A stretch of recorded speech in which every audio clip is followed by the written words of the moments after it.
என்பதை பற்றி விஷ்ணு புராணத்தில் ஒரு ஸ்லோகம் உள்ளது. இந்த ஸ்லோகம் சொல்கின்ற கருத்து என்னவென்றால், வடக்கே இமாலயத்திலிருந்து தெற்கிலே குமரி வரை இந்த நாடு நம்முடைய ஒற்றுமைகள் வேற்றுமைகள் இவற்றோடு பலமாக விளங்குகின்ற ஒரு நாடு என்று சொல்லுகிறது. भारत की इन जड़ों को, इन रूट्स को अगर हमें अनुभव करना है तो हम देख सकते हैं कि उत्तर और दक्षिण हजारों किलोमीटर दूर होते हुए भी कितने करीब है। संगम तमिल साहित्य में हजारों मील दूर बहती गंगा का गौरवगान किया गया था। तमिल ग्रंथ कलितोगे में वाराणसी के लोगों की प्रशंसा की गई है। हमारे पूर्वजों ने तिरुपुगल के जरिए भगवान मुरुगा और काशी की महिमा एक साथ गाई थी। दक्षिण का काशी कहे जाने वाले तेन काशी की स्थापना की थी। இந்திய திருநாட்டின் இந்த மூலங்களை வேர்களை நாம் பாதுகாக்க வேண்டும். இது போன்ற சங்கமம் நிகழ்ச்சிகளால் தான் இதனை பாதுகாக்க முடியும்.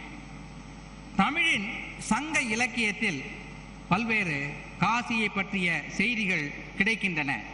கலித்தொகையில் செய்திகள் கிடைக்கின்றன. திருப்புகழில் காசியை பற்றியும் முருகனை பற்றியும் பாடப்பட்ட பாடல்கள் கிடைக்கின்றன. தமிழகத்திலே தென்காசி என்ற ஒரு ஊர் இருக்கிறது என்பது உங்களுக்கெல்லாம் தெரியும்.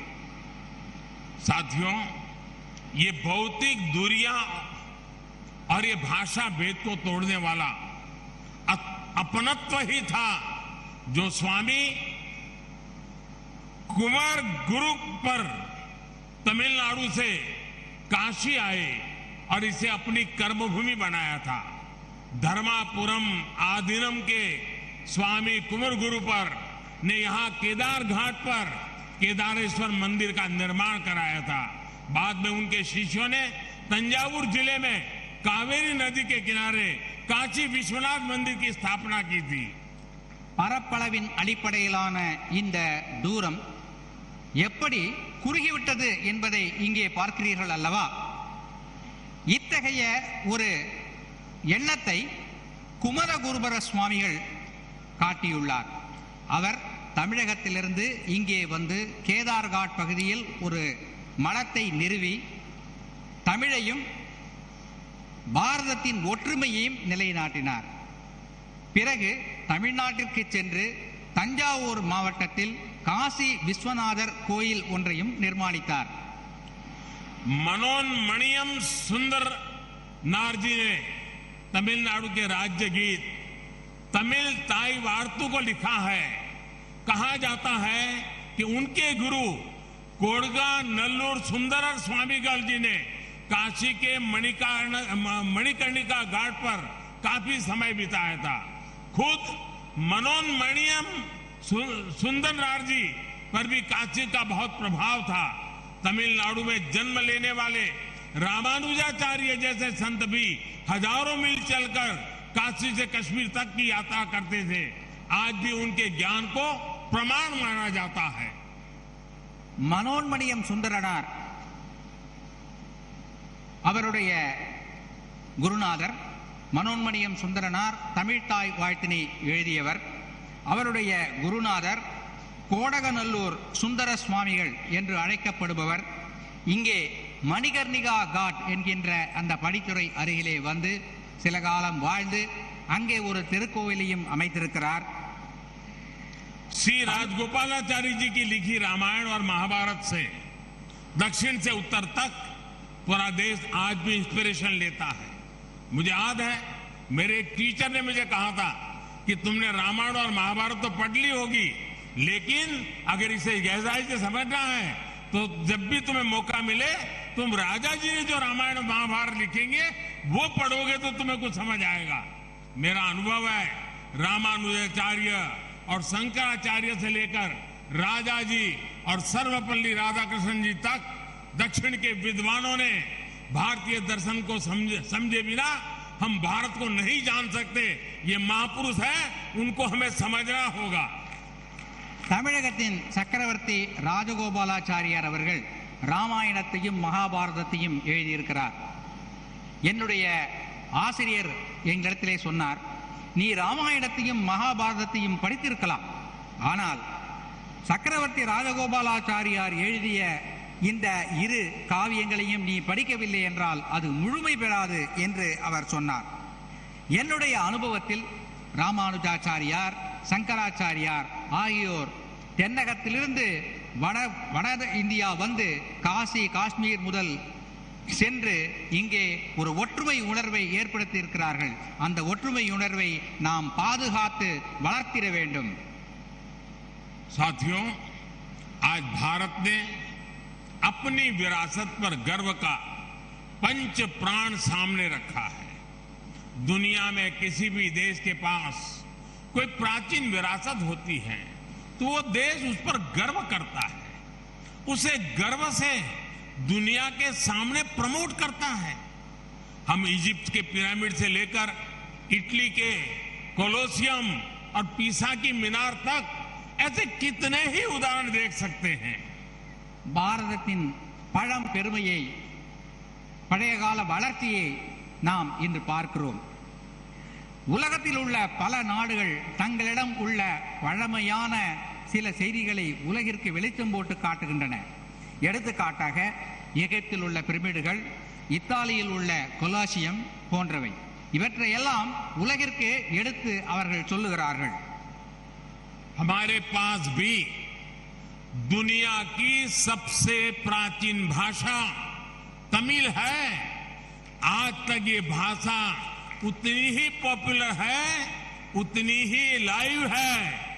दुनिया में लोगों को पता चलता है कि विश्व की ओल्डेस्ट लैंग्वेज भारत में है तो उन्हें आश्चर्य होता है, लेकिन हम उसके गौरवगान में पीछे रहते हैं.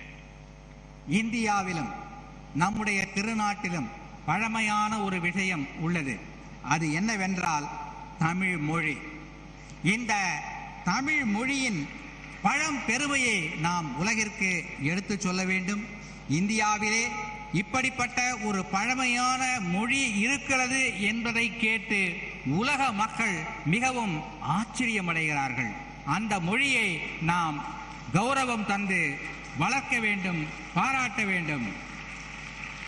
ये हम 130 करोड़ देशवासियों की जिम्मेदारी है कि हमें तमिल की इस विरासत को बचाना भी है, उसे समृद्ध भी करना है. अगर हम तमिल को भुलाएंगे तो भी देश का नुकसान होगा और तमिल को बंधनों में बांध कर रखेंगे तो भी इसका नुकसान है. हमें याद रखना है, हम भाषा भेद को दूर करें, भावनात्मक एकता कायम करें. இந்திய திருநாட்டின் 130 கோடி மக்களின் கடமை தமிழ் மொழியை காக்க வேண்டும்.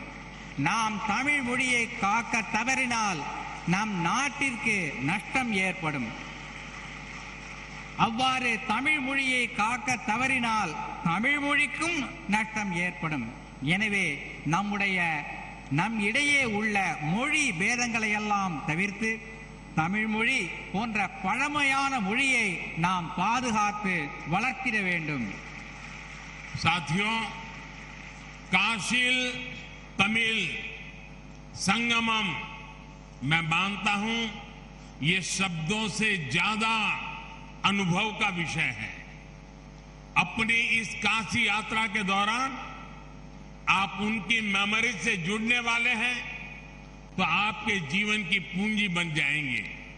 मेरे काशीवासी आपके सत्कार में कोई कमी नहीं छोड़ेंगे.